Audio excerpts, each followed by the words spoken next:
कोई बेलन घुसड़ रहा है, कोई पिछवाड़े में बरनौल लगा रहा है, कोई तेल लगा के सुहागरात मनवा रहा है, और इनकी किसी को अभद्र भाषा नहीं लग रही। सारे के सारे ब्राह्मण हैं, यकीन ना है तो इनकी हिस्ट्री उठाकर देख लो, ये सारे ब्राह्मण हैं। और एक चवन्नी चोर वो त्रिपाठी, राज त्रिपाठी, जिसको बोलना तक नहीं आता, सिर्फ भक्तों को गालियां दो, भक्तों के बेलन घुसाओ, ये कर देंगे वो कर देंगे, तो इसको सोशल एक्टिविस्ट नहीं कहते। तो ये ब्राह्मण ही तो आपको बावला बना रहे हैं। आरएसएस जो है ब्राह्मणवादी तो है।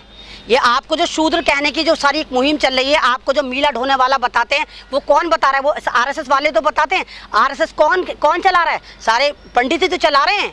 तो ये पंडित ही मिलके फिर आपको बेवकूफ़ बनाएंगे। डिफरेंट चैनल से आएंगे, आपसे कहेंगे हम आपके भाई हैं। वो रबेल भाई को देखिए आप।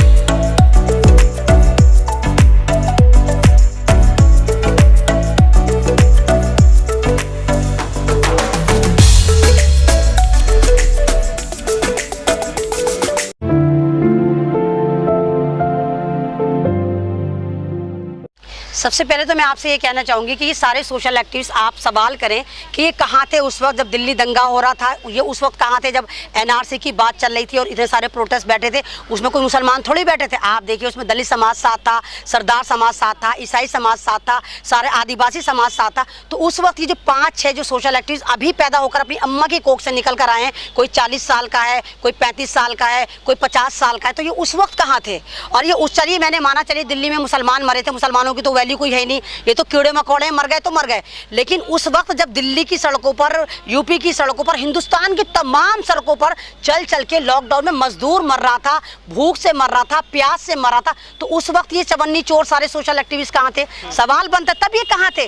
जब इन्होंने देखा दिल्ली दंगे शांत हो गए, एनआरसी का मुद्दा खत्म हो गया, लॉकडाउन खुल गया, एकदम से सोशल मीडिया पे कोहराम आता है और ये वायरस सोशल एक्टिविस्ट, मैं इनको सोशल एक्टिविस्ट नहीं कहूँगी, ये वायरस सोशल एक्टिविस्ट आते हैं और इनकी वीडियो वायरल होनी शुरू हो जाती हैं। लगातार सारे चैनल टीआरपी के चक्कर में इनको लगाते हैं। और मैं ऐमन रिजवी 10 महीने से बनी हुई हूँ। मैंने सिर्फ एक डायलॉग बोलती हूँ, दल्ले पिल्ले, उस पे लोगों को ऐसे लेबर पेन शुरू होते हैं, हाय ऐमन रिजवी तू बड़ी गंदी भाषा यूज करती है, जबकि दल्ले दलाल की जमा और पिल्ले हम किसी जानवर के बच्चों को कहते हैं। कुत्ते का पिल्ला ही कहते हैं, हम ये नहीं कहते इंसान का पिल्ला। तो मेरे कुत्ते पिल्ले पे जिन लोगों को ऐतराज था, आज वही लोग बड़े बढ़ चढ़ के इनकी वीडियो को लगा रहे हैं।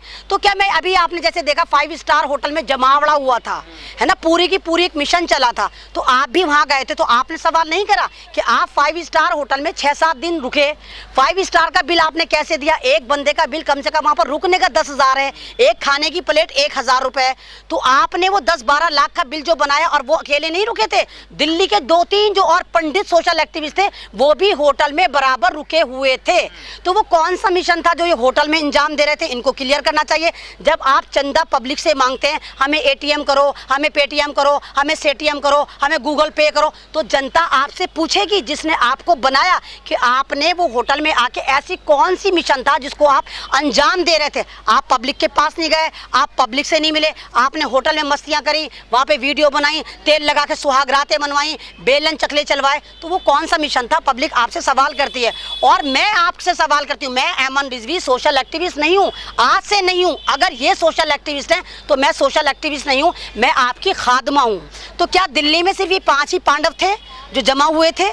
तो क्या और नहीं थे? भूपेंद्र रावत जी हैं, यादव जी हैं, ये नहीं थे सोशल एक्टिविस्ट? गुलाम सरवर साहब हैं, बहुत सारे हैं जो हैं, आपने उनको अपने साथ क्यों नहीं लिया? तो मतलब हम जितने पंडितों के सताए हुए, ब्राह्मणों के सताए हुए, और फिर हम ब्राह्मणों के मकर जाले में फंसने को तैयार हैं। तो तुम दलितों को प्रमोट करो ना, अपने बीच का नेता लाके उसका इंटरव्यू लो ना, तुम क्यों ब्राह्मणों के मकर जाले में फंस रहे हो? तो पहले तो मैं आपसे ये कुछ कहना चाहूँगी, सोशल एक्टिविस्ट का मतलब क्या होता है?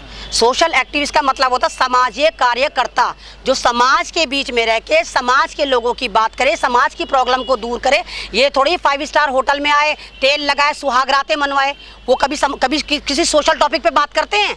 कभी बात करते हैं किसी? सिर्फ भक्तों को गालियां दो, भक्तों के बेलन घुसाओ, ये कर देंगे वो कर देंगे, तो इसको सोशल एक्टिविस्ट नहीं कहते। क्योंकि जब बीजेपी की रेपुटेशन कम होती है, इमेज कम होती है, तो बीजेपी अपने ही एजेंट तैयार करके आपके बीच में भेज देती है और आप बावले भेड़ चाल में चल के इनके पीछे चले जाते हो। एक चैनल थोड़ी 50 चैनल ने एक्सपोज कराए इन सोशल एक्टिविस्ट को। हमें तो पता है मुसलमान हैं कि हम सही हैं, तो आप हमारे इलाकों में आके हमें क्या बता रहे हो? आप उन लोगों में जाओ ना, 88% नॉन मुस्लिम है जो मुसलमानों को जिहादी कहते हैं, आतंकवादी कहते हैं, वहाँ जाके आप हमारी छवि सही करो ना। आप हमारे ही इलाके में आके कहते हो भाई संविधान कुछ चीज़ है, हमें पता है संविधान है, और अभी गाजियाबाद में जाके वो कह रहे हैं कि शाहीन बाग नहीं बैठने देंगे और दफ़ा 300 क्या नाम है NRC भी नहीं लागू होने देंगे। तो NRC तो मैं 10 महीने से कह रही हूँ कि NRC लागू होगी ही नहीं। कोई जेल इतनी बड़ी नहीं है जहाँ हमें घुसा दें या गोलियां मार दें। तो शाहीन बाग, माफ़ कीजिए रबेल भाई, आपसे पूछ के नहीं बैठा था। और अगर ज़रूरत हुई तो हमारा संविधान हमें इजाज़त देता है कि अगर हमारे पे जुल्म हो तो हम सड़कों पर आके बैठे, और हम बैठेंगे अगर ज़रूरत पड़ी। उसके लिए हमें आपकी परमिशन लेने की ज़रूरत नहीं है। और वो कितना बड़ा गेम खेलना, कह रहे हैं नोट पे बापू की तस्वीर नहीं होनी चाहिए, इसकी होनी चाहिए, मुसलमान मरे थे, अशफाकुल्लाह मरे थे। तो ये आप भर्म की राजनीति कर रहे हैं, आप फिर नफरत भर रहे हैं, क्योंकि लीडर एक ही होता है, वो लाखों में करोड़ों में एक होता है। अगर इस तरह सारे के सारे जितने भी फ्रीडम फाइटर हैं उनकी तस्वीर नोट पर आने लग जाए तो यकीन करो पूरी दुनिया के बराबर नोट हो जाएगा, 4 इंच का नोट थोड़ी रहेगा। तो आप ये सिर्फ लोगों को गुमराह कर रहे हैं, आप मुसलमानों के अंदर हिंदू मुस्लिम कर रहे हैं। जैसे आपने कहा कि सोशल एक्टिविस्ट, तो सोशल एक्टिविस्ट तो केजरीवाल भी बनकर आए थे। केजरीवाल ने कहा था मैं आपका बेटा हूँ, मैं आपके लिए काम करूँगा, और सारे आप ये देखो कि पूरा कोऑर्डिनेट करा गया था केजरीवाल को जब इन्होंने पार्टी बनाई। नहीं तो दुनिया के इतिहास में ऐसा आज तक हुआ ही नहीं कि पहली बार कोई पार्टी बनती है, इलेक्शन लड़ती है और 70 में से 68 सीटें ले जाती है। ये अपना रिकॉर्ड था, पूरे में झाड़ू फैला दी इन्होंने। और जब ये पहली बार चुनकर आए, इन्होंने कहा मेरे हाथ में पुलिस नहीं है, ये नहीं है, वो नहीं है। दोबारा चुनकर आए, तिबारा चुनकर आने में ये फौरन RSS की गोद में जाकर बैठ गए, क्योंकि ये RSS से थे। और अगर आपको पता हो, अभी अन्ना हजारे को RSS वालों ने खत लिखा और उसमें कहा कि हमें आपकी दोबारा खिदमत चाहिए, हमें केजरीवाल को हटाना है। तो यानी कि साफ साबित हुआ कि अन्ना हजारे भी RSS का था और केजरीवाल भी RSS का था। तो ये सारे हैं। इसी तरह आप राजनीति में जाना, ये राजनीति है। जिस तरह केजरीवाल ने आपको ठगा, इसी तरह सारे सोशल एक्टिविस्ट, सारे ब्राह्मण हैं, आपके बीच में आएंगे, आप इनके फैन फॉलोइंग बढ़ाएंगे, आप इनको शेयर करेंगे, उसके बाद कोई पार्टी इनको टिकट दे देगी और हो सकता है 2-4 साल बाद ये फिर उसी पार्टी में घुस जाए जहाँ के ये एजेंट हैं। भारत में सिर्फ दलित और मुसलमानों पर जुल्म हो रहा है। कन्हैया कुमार का वही जुर्म, उसका भी वही जुर्म, और दोनों एक ही साथ पढ़ते थे, एक ही यूनिवर्सिटी से निकले थे, एक ही एजेंडा लेकर चल रहे थे, लेकिन एक को जेल हो गई क्योंकि वो मुस्लिम नेम था, एक आराम से फिर रहा है। तो साफ ये वाली बात हो गई ना कि भारत में सिर्फ मुसलमानों को टारगेट करा जाएगा, भारत में सिर्फ दलितों को टारगेट करा जाएगा, भारत में सिर्फ आदिवासियों को टारगेट करा जाएगा। तो उसको क्यों टारगेट नहीं करा गया? कन्हैया कुमार को क्यों नहीं उठाया गया? जबकि केजरीवाल ने तो आते ही कह दिया था मैं कन्हैया कुमार की फाइल भी दे रहा हूँ। तो उमर खालिद को क्यों उठाया गया, इसको क्यों नहीं उठाया गया? ये जो दलाल कहते हैं ना भाई, ये पूरा IT सेल है जो आपके पीछे लगा हुआ है, मुसलमानों के पीछे लगा हुआ है, आदिवासियों के पीछे लगा हुआ है। जब किसी दलित समाज ऊपर जा रहा होता है, कोई सोशल एक्टिविस्ट बनकर आता है, तो इन्हीं के दलाल आके वहाँ पर कमेंट करते हैं, उसको बिल्कुल डिग्रेड करते हैं, दलाल बताते हैं। 2-4 लोग कमेंट देखेंगे तो उनके दिमाग में चला जाता है भाई इसने लिखा, हो सकता है हो, दिमाग में घुस गया। और जब कोई ब्राह्मण आता है, इनकी वीडियो, वाह वाह क्या बात करी तुमने, क्या बेलन घुसाया, वाह। ये तो नंगे हैं, कितने लोग एक्सपोज कर चुके। डॉक्टर कफील की बीवी कह चुकी मेरे नाम पे, हमारे नाम पे चंदाखोरी हो रही है। माने डॉक्टर कफील का भाई कह चुका अदालत के बाहर जाके तुम ड्रामे करने शुरू कर दो, मैं अदालत के बाहर खड़ा हुआ आपको दिखा रहा हूँ, तो तुम क्या रिपोर्टर हो? वो तो रिपोर्टर भी दिखा रहा है।